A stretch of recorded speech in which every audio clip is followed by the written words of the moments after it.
हाँ तो भाई लोग देखो, अपन इस वीडियो के भीतर जो सेल का टॉपिक है जो कि तुम्हारे चैप्टर नंबर 3 के भीतर दे रखा है, उस वाले टॉपिक को बिल्कुल अच्छे से कवर करने वाले हैं, क्योंकि ये एक ऐसा टॉपिक है जो कि तुमसे 3 नंबर के पीछे इजीली पूछा जा सकता है और ये 3 नंबर का ही बनता है टॉपिक। अब क्योंकि तुम्हारे चैप्टर नंबर 3 से 3 नंबर का क्वेश्चन आ रहा है, तो ये भी उस हिसाब से मोस्ट इंपोर्टेंट क्वेश्चन हो सकता है। इसमें से न्यूमेरिकली वो तुमसे पूछ सकता है, या फिर वो तुमसे कह सकता है कि इक्वलेंट और आर इक्वलेंट निकालो पैरेलल और सीरीज कॉम्बिनेशन के लिए। ठीक है, तो सबसे पहले अपन लोग क्या करने वाले हैं, सीरीज के लिए इसको निकालने वाले हैं। ठीक है, सीरीज के लिए निकालने वाला है। तो सबसे पहले सीरीज के लिए निकालने के लिए तुम्हें क्या करना है, सबसे पहले एक सीरीज कॉम्बिनेशन बनाना है, जिसमें तुमको कुछ इस तरीके से तो यहाँ पे बैटरी लगा देनी है, उसके बाद यहाँ पे बीच में एक रेसिस्टेंस ऐड करना है, उसके बाद एक और बैटरी लगानी है, एंड देन एक और रेसिस्टेंस लगा देना है। इस पॉइंट को नाम दे दो तुम ए पॉइंट, यहाँ पे मिड में दे दो बी पॉइंट, एंड यहाँ पे दे सकते हो तुम सी पॉइंट। ठीक है, अब तुमको क्या याद रखना है, सीरीज में क्या होता है, यहाँ पे देखो सबसे पहले मैं तुम्हें एक फॉर्मूला लिखवा देता हूँ। सबसे पहले सेल का जो फॉर्मूला होता है वो होता है B equal to E minus I R. ये जो फॉर्मूला है ना, इसको तुम रट लो, क्योंकि इसी के बेसिस पे अपन लोग सीरीज भी सॉल्व करने वाले हैं, पैरेलल भी सॉल्व करने वाले हैं। ठीक है, अब सबसे पहले सीरीज में क्या होता है, देखो यहाँ से यहाँ पे प्लस है, यहाँ पे माइनस है, यहाँ पे प्लस है एंड यहाँ पे माइनस है। तो सबसे पहले करंट कैसे फिल होगा, आई यहाँ से होते हुए यहाँ पे करंट आई जाएगा, यानी कि यहाँ से करंट आई गया, यहाँ पे भी करंट आई था, यहाँ पे भी करंट आई था और यहाँ पे भी करंट आई था। इसका मतलब आई जो कि है वो सेम है, यानी कि जो अपना करंट है वो सेम है, लेकिन रेसिस्टेंस यहाँ पे होगा R1, यहाँ पे होगा R2। इसका मतलब R जो कि है वो है डिफरेंट। ठीक है, यहाँ पे इसकी EMF वैल्यू भी क्या हो जाएगी, E1 हो जाएगी, और EMF वैल्यू यहाँ पे इसकी भी E2 हो जाएगी, यानी E क्या है यहाँ पे, E भी क्या है, डिफरेंट। ठीक है, और यहाँ पे जो वोल्टेज होता है, मतलब जो वोल्टेज होता है across the circuit, series circuit में जो वोल्टेज होता है वो भी क्या होता है, यहाँ पे हो जाएगा V1 और यहाँ पे हो जाएगा V2। इसका मतलब B भी क्या होता है, डिफरेंट होता है। तो ये क्या याद रख लो तुम भाई साहब, कि आई तो तुमको सेम लेना है, आर डिफरेंट लेना है, ई डिफरेंट लेना है, बी डिफरेंट लेना है। अब इस फॉर्मूले के बेसिस पे अपन लोगों को यहाँ पे पूरा कैलकुलेट करना है। अब यहाँ पे सबसे पहले मैं क्या करूँगा, B A minus B B करूँगा, एंड उसके बाद में B B minus B C करूँगा, एंड उसके बाद इस पूरे सर्किट को जोड़ के बी ए माइनस बी सी का अक्रॉस में इक्विवेलेंट निकाल दूंगा। तो सबसे पहले मैं क्या करने वाला हूँ, B A minus B B. तो सबसे पहले मैं क्या करूँगा, B A minus B B equal to क्या है, यहाँ पे बी वन है बी ए और बी के बीच में, तो यहाँ पे बी वन मैंने लिख दिया। उसके बाद इस इक्वेशन के बेसिस पे लिखने वाला हूँ, यहाँ पे E1 है तो E1 लिख लिया। अब करंट क्या रहता है, सेम रहता है, तो माइनस करंट के लिए कोई भी साइन नहीं, और यहाँ पे है R1 तो यहाँ पे मैंने लिख लिया R1। तो ये इक्वेशन मेरी क्या बन गई, B1 equal to E1 minus IR1। तो ये दे दी मैंने इक्वेशन नंबर 1। उसके बाद इक्वेशन नंबर 2 में कैसे निकालने वाला हूँ, B B minus B C करके।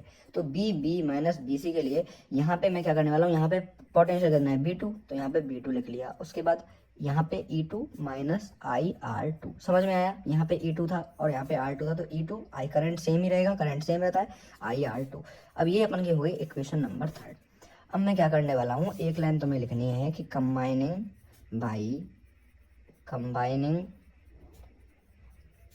The circuit by combining the circuit. अब मैं सी पॉइंट और ए पॉइंट को जोड़ दूंगा, तो इसका क्या निकलेगा, फिर ई इक्वलेंट निकलेगा। तो यहाँ पे एक मैंने इस तरीके से बना दिया, मैं इसको वैसे लाइन पे बनाता हूँ जिससे तुम्हें समझ में आए। तो यहाँ पे मैंने एक ही रेसिस्टेंस जोड़ दिया, और ये अपना ए पॉइंट हो गया और ये अपना हो गया क्या, बी पॉइंट। ठीक है, यहाँ पे ये प्लस है, ये नेगेटिव है, ये सॉरी बी नहीं सी पॉइंट होगा।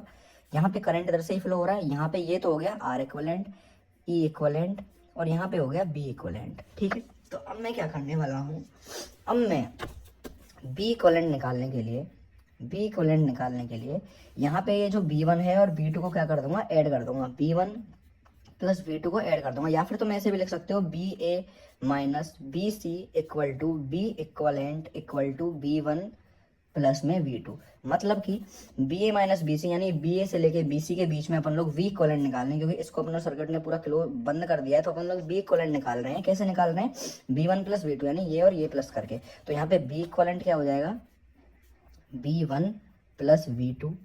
B1 क्या है, यहाँ पे B1 की वैल्यू ये है, तो E1 माइनस IR1 लिख लेता हूँ। उसके बाद B2 की वैल्यू क्या है, E2 माइनस IR2, तो प्लस E2 माइनस IR2 लिख लेता हूँ। अब ये E1 और E2 वाले टर्म को मैं एक साथ लिख लेता हूँ, E1 प्लस E2, और ये IR1 और IR2 वाले टर्म को एक साथ ले लेता हूँ, तो IR1 माइनस IR2। ठीक है, अब इसमें से मैं I को कॉमन ले लेता हूँ, तो ये हो जाएगा E1 plus E2 minus IR1 plus R2।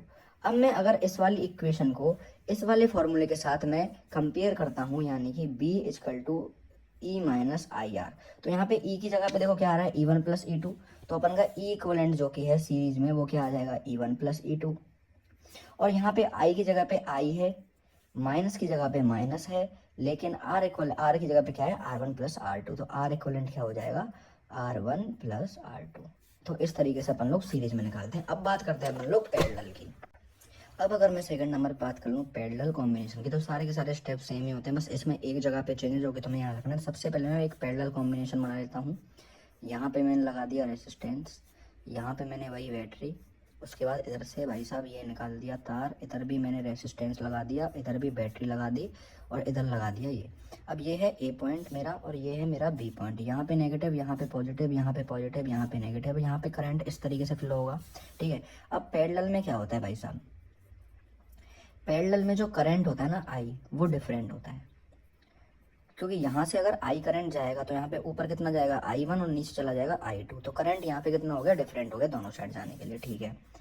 ई क्या होता है, ई भी क्या होता है, डिफरेंट होता है, यानी EMF। और रेसिस्टेंस भी क्या होता है, डिफरेंट होता है, लेकिन यहाँ पे जो वोल्टेज होता है वो क्या होता है, सेम होता है, ठीक है। तो यहाँ पे R1 हो जाएगा, यहाँ पे R2 हो जाएगा, यहाँ पे E2 हो जाएगा, E1 हो जाएगा, और ये हो जाएगा वोल्टेज कितना V1, और यहाँ वहाँ पे वोल्टेज सॉरी V1 नहीं होगा, सिर्फ B होगा।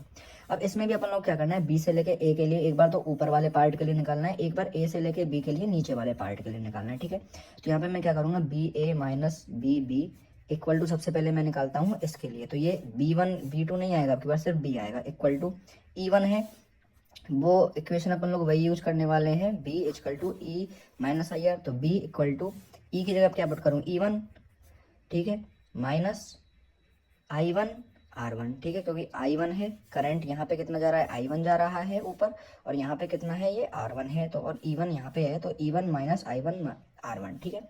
ये यहाँ पे, अब मैं इसमें क्या करने वाला हूँ कि ये जो पार्ट ना, ये पार्ट, अब मेरे को क्या करना है, सिर्फ और सिर्फ I1 इधर रखना है, और बाकी ये V E1 और R1 इनको एक साइड कर देना है, और I1 को एक साइड कर देना है। तो मैं सबसे पहले क्या करता हूँ, इस वाले पार्ट को मैं भेजता हूँ इधर।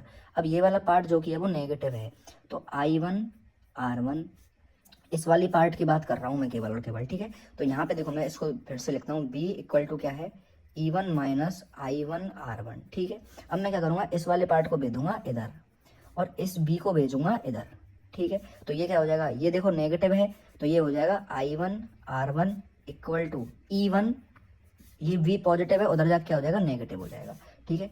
मतलब मेरे को I1 बचाना है बस, और ये तीनों चीज़ एक साथ कर देंगे। अब मैं इधर I1 रखूंगा और इसको क्या करूँगा, E1 माइनस B अपॉन में R1। अब R1 को मैं दोनों के लिए सेपरेट करके लिख दूंगा, तो E1 equal to I1 equal to E1 upon में R1 माइनस B अपॉन में R1, ठीक है। यहाँ तक बात हो गई। अब सिमिलरली मैं इसको इक्वेशन नंबर बन देता हूँ, और सिमिलरली मैं निकालूंगा नीचे वाले पार्ट के लिए, ठीक है। तो BA minus BB equal to E2 minus I2 R2। समझ में आया, E2 क्यों लिया, क्योंकि E2 है, R2 और I2 करंट आ रहा है, तो I2, ठीक है। सिमिलरली वही चीज़ करने वाला हूँ, I2 R2 को इधर लेके E2 माइनस B, और I2 इधर लेके E2 माइनस B अपॉन में R2, और I2 equal to E2 minus B, इधर भी R2 और इधर भी R2। ये हो गई मेरी इक्वेशन नंबर सेकंड। तो अब इक्वेशन नंबर सेकंड और इक्वेशन नंबर फर्स्ट को तो मेरे याद करो। अब मैं क्या करूँगा, I1 प्लस I2 करूँगा, और इन दोनों इक्वेशंस को भी ऐड करूँगा, तो ठीक है। अब मैं क्या करने वाला हूँ, अब मैं करने वाला हूँ I1 प्लस I2। तो तुम्हें इस चीज़ में बस एक स्टेप यही याद रखना है कि सीरीज में तो अपन लोग क्या कर रहे थे, B1 प्लस V2 कर रहे थे, इसमें I1 प्लस I2 करेंगे, ठीक है। इसमें करंट को अपन को एक साइड रख देना है, उसमें अपन को B को एक साइड रखना है, ठीक है। I1 प्लस I2 अपन लोगों ने निकाला। अब यहाँ पे क्या करने वाले हैं अपन, I1 क्या था, E1 प्लस R1, ठीक है, माइनस B अपॉन R1, यही था अपन का I1, देख लो, E1 upon R1 minus B upon R1, तो E1 upon R1 minus B upon R1। R2 क्या था, प्लस E2 अपॉन में R2 माइनस B अपॉन में R2, ठीक है। तो ये अपन का क्या निकल गया, I2 निकल गया, ठीक है। अब अपन लोगों ने इन दोनों इक्वेशंस को क्या कर दिया, ऐड कर दिया। अब मैं सबसे पहले E1 और इन दोनों टर्म को एक साइड लिख लेता हूँ, E1 और E2 वाले टर्म को एक साइड, और B1 अपॉन R1, और इन दोनों B वाले टर्म को एक साइड, और E वाले टर्म को एक साइड। अब मैं क्या करूँगा, I1 प्लस में I2 equal to E upon R1 plus E2 upon R2 minus B upon R one minus B upon R two. अब इसमें से मैं बी को सिमिलर ले लूंगा तो I one plus I two. अपन लोग ये इक्वलेंट वैल्यू निकाल रहे हैं इनकी, ठीक है ना। और अपन E one upon R one कर देंगे इसको, और अपन कर देंगे इसको E two upon R two minus B common ले लिया तो ये हो जाएगा one upon R one plus one upon R two. B इसमें से कॉमन ले लिया ना ऊपर से। अब अगर मैं इस वाली इक्वेशन को इस वाली इक्वेशन के साथ कंपेयर करूँ बी माइनस आई आर के साथ, तो यहाँ पे देखो बी की जगह पे तो ये है तो इसको छोड़ो, ठीक है। ई की जगह पे क्या है, E one upon R one plus E two upon R two. तो ई इक्वलेंट अपॉन में आर इक्वलेंट, यहाँ पे ई इक्वलेंट और अपॉन में आर इक्वलेंट निकलता है, याद रखना, ठीक है। ये तो क्या हो जाएगा E one upon R one plus E two upon में आर टू। तो ये E equivalent upon R equivalent होता है। इसमें ई इक्वलेंट से अकेला नहीं निकलता है, इसमें ई इक्वलेंट अपॉन में आर इक्वलेंट निकलता है, जो कि हो गया E one upon R one plus E two upon में आर टू। उसके बाद बी की जगह पे आई है, इसको छोड़ो। आर इक्वलेंट अपन को देखना तो क्या है, one upon R one plus one upon R two. तो वन अपॉन आर इक्वलेंट कितना हो जाएगा, one upon R one plus one upon R two. तो यही था तुम्हारा सीधा सा सिंपल तरीका। ये 3 नंबर के लिए एक अच्छा क्वेश्चन है। 3 नंबर में तुमसे पूछा जा सकता है कि पैरेलल के लिए निकालो या सीरीज के लिए निकालो, या फिर दोनों को भी एक साथ पूछ सकता है। इसमें याद रखना कि इक्वलेंट अपॉन में आर इक्वलेंट निकलता है, और इसमें सीधा इसमें तो सीधा ऐड है E one plus E two R one plus R two. इसमें थोड़ी टेढ़ी खीर पड़ जाती है पैरेलल में, ठीक है। और सीरीज में तो सिमिलर है, पैरेलल में थोड़ी सी टेढ़ी खीर पड़ जाती है। तो यही थी वीडियो, कैसी लगी कमेंट करके बता देना। और अब बस 3 दिन बचे, 3 दिन में भी तुम लोग फोड़ सकते हो। जिस तरीके से मैंने तुमको सिखाया था लिखना बोर्ड में, बस उस तरीके से लिख के आ जाना। मैंने जो टॉपिक्स तुमको दिए उन टॉपिक्स पे ज़्यादा ध्यान दो, उन टॉपिक्स को अच्छे से कर लो बस, और बोर्ड में फोड़ के जाओगे, ठीक है। अपनी पेपर प्रेजेंटेशन का याद ध्यान रखना बस। And thanks for watching.